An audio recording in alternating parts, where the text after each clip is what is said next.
Hey everyone, in this video I'm going to show you how to use a song from the YouTube Studio Audio Library in just a few simple steps. First, click Audio Library in the left sidebar to open the YouTube Studio Audio Library page with the full collection of free music and sound effects available. Type Upbeat into the Search or Filter Library field and wait for the results to load. The library filters to show all tracks matching your search term. Find a track you want to use and click the Download button next to it. A Save dialog appears asking where you want to save the file. Click Save to download the track to your computer, and you'll see a browser download notification confirming the file has been saved successfully.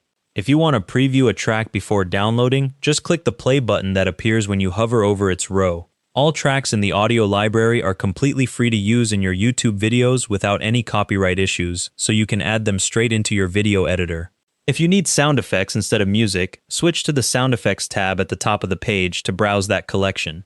And that's how to use a song from the YouTube Studio Audio Library. Thanks for watching, hope this helped.